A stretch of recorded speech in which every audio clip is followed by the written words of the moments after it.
kalau seorang presiden, kemudian wakilnya juga, dan para kabinetnya dikarantina di Natuna, terus apa yang terjadi dengan negara ini?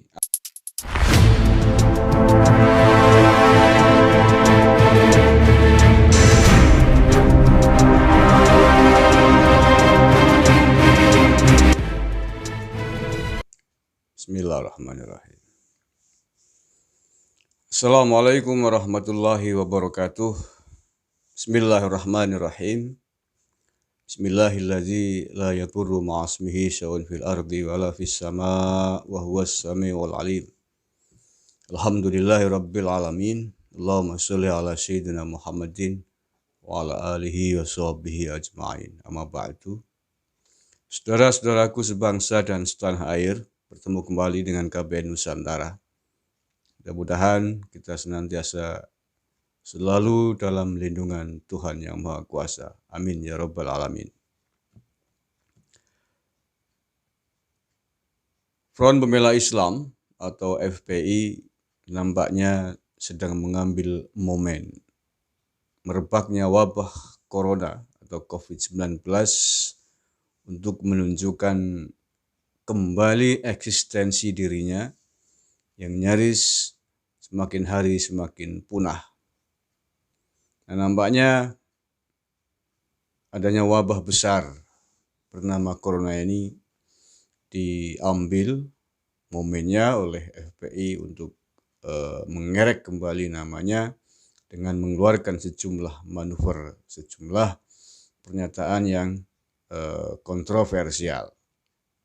Nah, dari yang saya pantau di media, pernyataan paling kontroversi menurut saya, yakni adanya permintaan FPI yang langsung ditandatangani oleh Habib Rizik Syihab langsung, adalah bahwa FPI meminta agar Presiden Jokowi dan sejumlah menterinya dikarantina selama 15 hari di Pulau Natuna.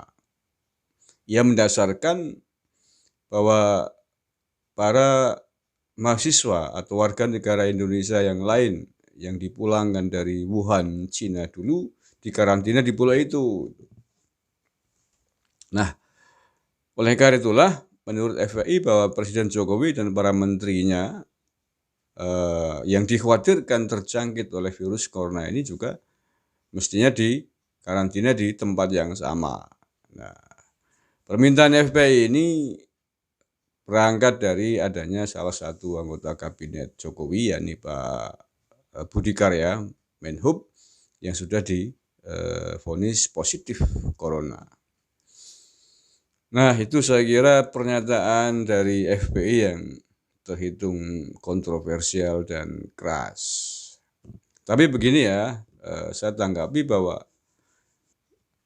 tanpa FPI meminta pun, Presiden Jokowi dan para menterinya sudah menjalankan tes, menjalani pemeriksaan kesehatan terkait kemungkinan terjangkit corona.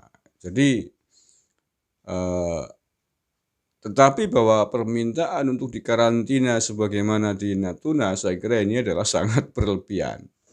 Sangat berlebihan dan tidak masuk akal. Bayangkan saja, kalau seorang presiden, kemudian wakilnya juga, dan para kabinetnya dikarantina di Natuna, terus apa yang terjadi dengan negara ini? Apa yang terjadi dengan bangsa ini? Nah, apakah tidak kemudian layak kita curigai bahwa FPI ingin mengail di air yang keruh?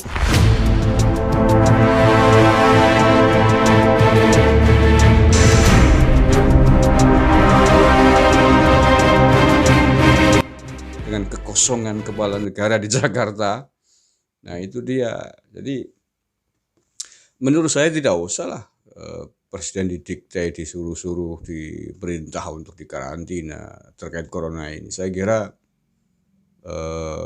tim dokter di istana dan di Jakarta terkait dengan presiden dan para menterinya sudah tahu bagaimana menangani ini. Dan yang terpenting adalah bahwa menjaga stabilitas negara ini adalah hal yang sangat mutlak untuk dilakukan. Tidak mungkin negara ini kosong tanpa seorang presiden.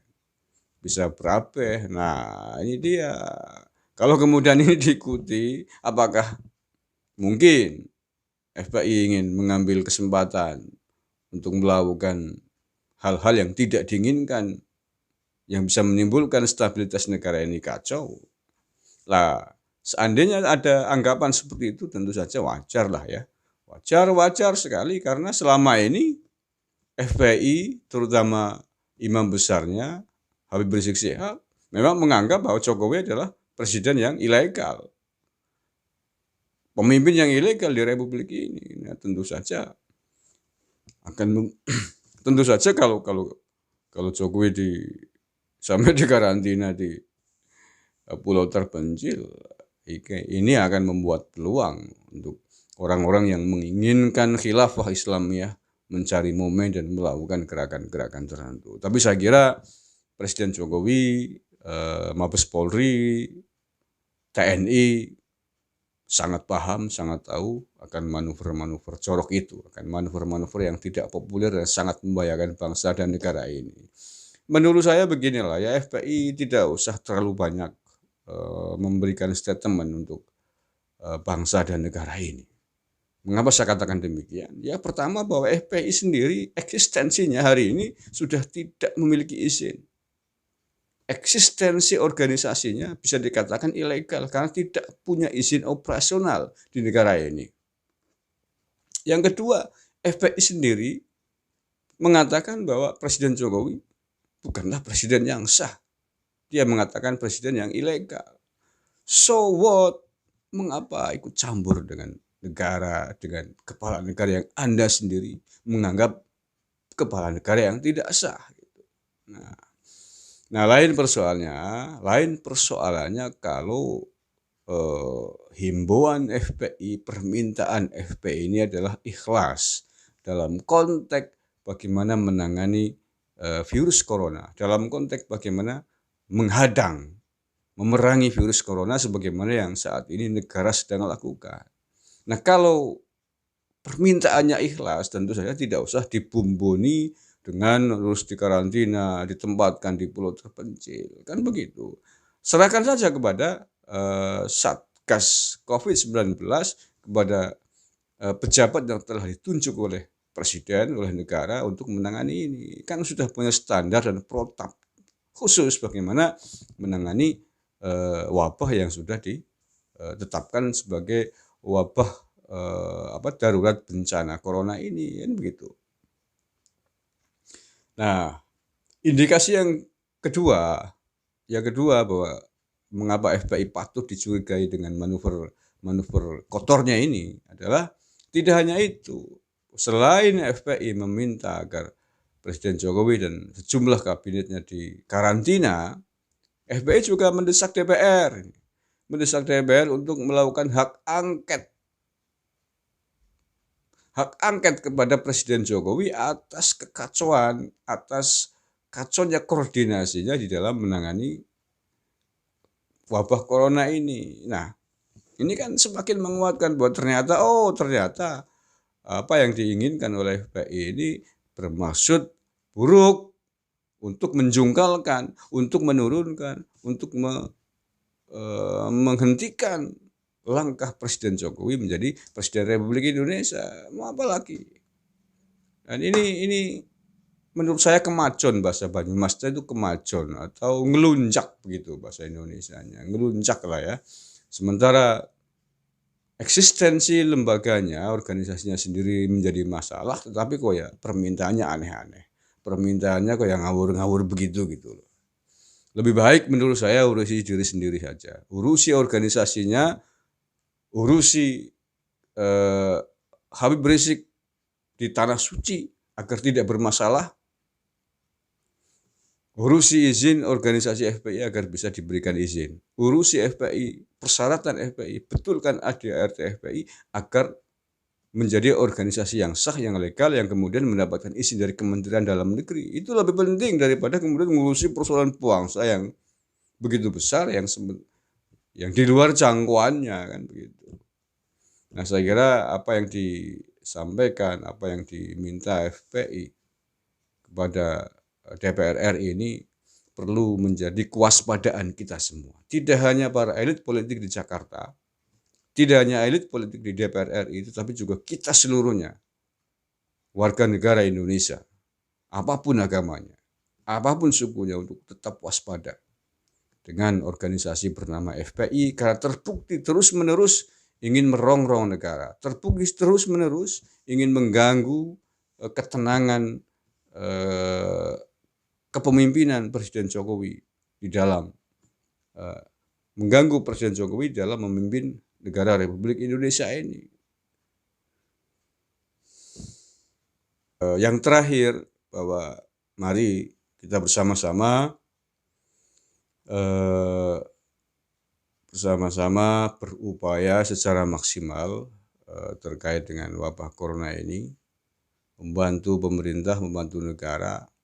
Pertama, dengan ikut mendukung kebijakan pemerintah yang telah menetapkan bahwa wabah ini menjadi wabah nasional, menjadi darurat bencana nasional.